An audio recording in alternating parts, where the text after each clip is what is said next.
Anders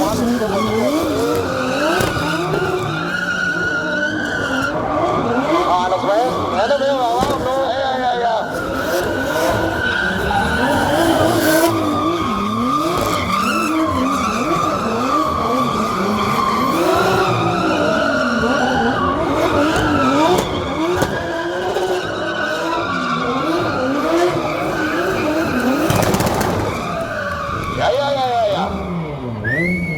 Det er sgu fedt, når de bruger kajlkast. Ja, det elsker vi altså bare. Klap lige af dem en gang her. Vi har Anders Madsen videre. Og det vi også kan se herinde nu, det er